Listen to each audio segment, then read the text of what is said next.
Hello viewers, welcome to my channel exclusive info. Dear viewers, আপনাদের জন্য আবারও দারুণ একটি নতুন ভ্যাকেন্সি নিয়ে এসেছি।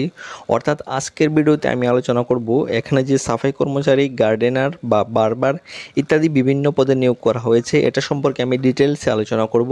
এটাতে এডুকেশন কোয়ালিফিকেশান, এটা লাস্ট ডেট, সমস্ত কিছু এটাতে আলোচনা করব। কী কী রিকোয়ারমেন্ট থাকবে সমস্ত কিছু এটাতে আলোচনা করব। তো সবাইকে রিকোয়েস্ট করব ভিডিওটা প্রথম থেকে শেষ পর্যন্ত দেখবেন, এবং যারাই আমার চ্যানেল নতুন আছেন অবশ্যই চ্যানেলটা সাবস্ক্রাইব করবেন। তো ভিডিওটা শুরু করার আগে কয়েকটা ইম্পর্টেন্ট বিষয় যেগুলি বর্তমানে ফর্ম ফিল আপ চলছে সেটা সম্পর্কে একটু ডিসকাশন করে নিই। তো দেখুন, বর্তমানে ফর্ম ফিল আপ চলছে এসএসসি এমটিএস, যেখানে আপনাদের শুধুমাত্র 10 পাস যোগ্যতা, অর্থাৎ যারা শুধুমাত্র মাধ্যমিক পাস করে রেখেছেন তারা কিন্তু এখানে আবেদন করতে পারবেন। এখানে কিন্তু এমটিএস এর মধ্যে, অর্থাৎ এসএসসি এমটিএস এর মধ্যে দুই ধরনের পোস্ট আছে, একটা হাওয়ালদার আর একটা হলো অফিস স্টাফ, যেটা বলা হয় মাল্টিটাস্কিং স্টাফ। তো এটাতে অ্যাপ্লাই করার জন্য শুধুমাত্র কিন্তু আপনাদের মাধ্যমিক পাস যোগ্যতাই প্রয়োজন, এবং এখানে কিন্তু কোনো আপনাদের ফিজিক্যাল ইন্টারভিউ হবে না মাল্টিটাস্কিংয়ের ক্ষেত্রে।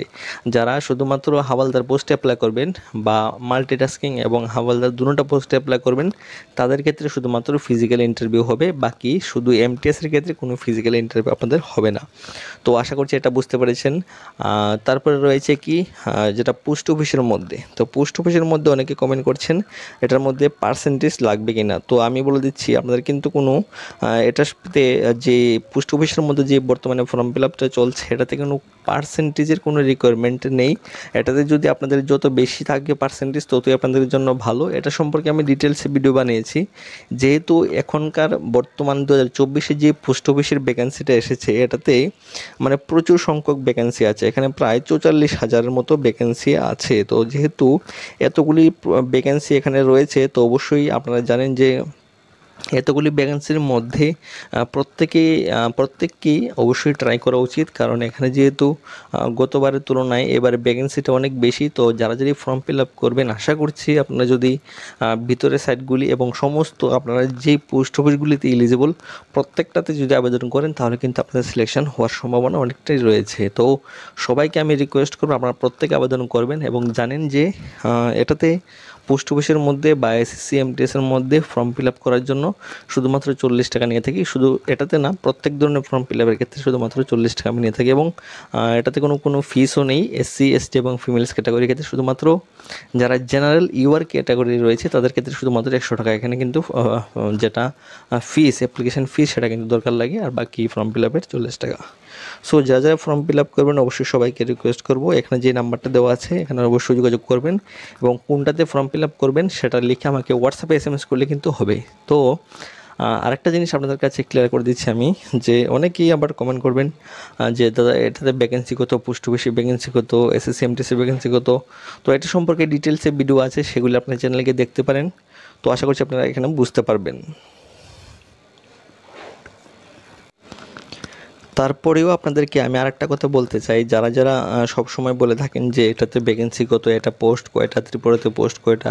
তো আপনাদেরকে বলে থাকি, অবশ্যই আপনার জন্য আপনার কয়টা পোস্ট দরকার। ধরুন আপনি একটা পোস্ট অফিসের মধ্যে অ্যাপ্লাই করবেন, তাহলে আপনার কয়টা পোস্ট দরকার? আপনার অবশ্যই একটা পোস্ট দরকার। যেহেতু একটা পোস্ট আছে, মনে করেন এটা আপনার জন্যই তৈরি হয়েছে, তো আপনাকে সেইভাবে প্রিপারেশান নিতে হবে। তো আপনি অবশ্যই সেরকমভাবে প্রিপারেশান নিন যাতে একটা পোস্ট আছে আপনি একটাই পান। তো কয়টা পোস্ট আছে সেগুলি দেখে যদি আপনি প্রিপারেশান নিতে থাকেন, তাহলে কিন্তু আপনাদের সরকারি চাকরি পাওয়ার ক্ষেত্রে বহুত সমস্যা হবে।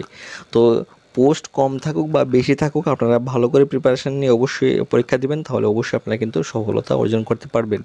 তো পোস্ট বেশি বা কম সেটা ম্যাটার করে না, ম্যাটার করে আপনি কীরকমভাবে প্রিপারেশান নিচ্ছেন, কোন পোস্টের জন্য কীরকমভাবে পড়ছেন, সেটা খুবই ইম্পর্ট্যান্ট। তো পোস্ট একটা তো আছে অবশ্যই, নিশ্চয়ই আপনারা বুঝতে পারছেন। একটা যেহেতু আছে সেটার জন্য আপনারা কিন্তু প্রিপারেশান নিতে থাকুন। তো আশা করছি আপনারা বুঝতে পেরেছেন ভ্যাকেন্সি কতগুলি আছে সেই সম্পর্কে কীভাবে আপনারা আপনাদের যে প্রিপারেশানটা সেটা নেবেন। তো অনেক কথা বলে ফেলেছি, এখন চলে আসি মেন যে বিষয়টার দিকে, যে আজকের ভিডিওটা কী বিষয় নিয়ে এবং এটার ভ্যাকেন্সিটা সম্পর্কে। তো দেখুন, এখানে যে 2024 সালের যে বিশেষ মানে বিশাল নিয়োগ যেটা আপনারা বলতে পারেন, যেটা এসেছে এখানে সাফাই কর্মচারী, তারপরে গার্ডেনার বা বারবার বলতে এখানে যারা সেলুন আর কি, তাদেরকে বারবার বলে, তো অবশ্যই আপনারা জানেন। আর বাকি সাফাই কর্মচারী তো জানেন, গার্ডেনার তো অবশ্যই বাংলাদেশ মালি, তো এটা অবশ্যই আপনারা জানেন। বাকি ইত্যাদি বিভিন্ন পদে নিয়োগ করা হবে। এবং প্রথমেই বলে রাখি, এখানে এসসি এসটি এবং ফিমেলস ক্যাটাগরির ক্ষেত্রে কোনো ফিস লাগে না। আর ফর্ম ফিল আপে শুধুমাত্র 40 টাকা, তো অবশ্যই এটা আপনারা ভালো করেই জানেন। যারা ফর্ম ফিল আপ করবেন অবশ্যই আমরা এই নাম্বারটাতে যোগাযোগ করবেন। এখানে যে নাম্বারটা দেওয়া আছে, এখানে হোয়াটসঅ্যাপে আপনারা কোন পোস্টে অ্যাপ্লাই করবেন সেটা লিখে SMS করলে আপনাদেরকে আমি কন্ট্যাক্ট করে নেব। তো এখন থেকে নেব এটাতে যে ইম্পর্টেন্ট ডেটটা, অর্থাৎ এই ভ্যাকেন্সিটা যে এসেছে, অর্থাৎ সাফাই কর্মচারী বারবার গার্ডেনার, এটা এসেছে মূলত আইটিবিপির মধ্যে। তো অবশ্যই যারা যারা আইটিবিপির মধ্যে অ্যাপ্লাই করতে চান অবশ্যই আমার সঙ্গে যোগাযোগ করতে পারেন। তো এটা শুরু হয়েছে ফর্ম ফিল আপ, দেখুন আপনারা দেখে নিন ডেটটা এখানে 28/7/2024, অর্থাৎ আর গতকালকে থেকে কিন্তু এটা ফর্ম ফিল আপ শুরু হয়েছে এবং লাস্ট ডেট থাকবে 26 অগস্ট 2024, অর্থাৎ এটাতে লাস্ট ডেট হলো 26 অগস্ট 2024 মধ্যে কিন্তু আপনাদের কিন্তু ফর্ম ফিল আপটা করে নিতে হবে। আর প্রথমে বলে দিচ্ছি, আইটিবিপির মধ্যে কিন্তু প্রথম দিক থেকেই সার্ভারটা ডাউন থাকে, তো যা যা ফর্ম ফিল আপ করবেন অবশ্যই আমার সঙ্গে তাড়াতাড়ি যোগাযোগ করার চেষ্টা করবেন। বাকি এটাতে এজ লিমিট যেটা আছে, এটা একটু ডিটেলস আপনারা একটু দেখে নিন। এখানে এজ লিমিট দেওয়া আছে, বারবার অ্যান্ড সাফাই কর্মচারীর ক্ষেত্রে আপনাদের যে এজ লিমিটটা সেটা হতে হবে 18 থেকে 25 বছরের মধ্যে। আর বাকি আপনাদের যে ডেট অফ বার্থের যে লিমিটেশন সেটা দিয়ে দিয়েছে 27/8/1999 থেকে 26/8/2006 মধ্যে কিন্তু আপনাদের ডেট অফ বার্থটা হতে হবে। অর্থাৎ সেই ডেট অফ বার্থ অনুযায়ী আপনাদের কিন্তু বারবার অ্যান্ড সাফাই কর্মচারীর ক্ষেত্রে 18 থেকে 25 বছরের মধ্যে হতে হবে। তো অবশ্যই আপনারা বুঝতে পেরেছেন। বাকি এসসি এসটির ক্ষেত্রে অবশ্যই এখানে কিন্তু আপনারা 5 বছরের ছাড় পেয়ে যাবেন এবং ওবিসিদের ক্ষেত্রে 3 বছর কিন্তু আপনারা বয়সের ছাড় আপনারা এখানে কিন্তু পেয়ে যাবেন। তো অবশ্যই আপনারা বুঝতে পেরেছেন। আর বাকি কনস্টেবল বা গার্ডেনারের ক্ষেত্রে যে এজ লিমিট সেটা হলো 18 থেকে 23 বছরের মধ্যে হতে হবে।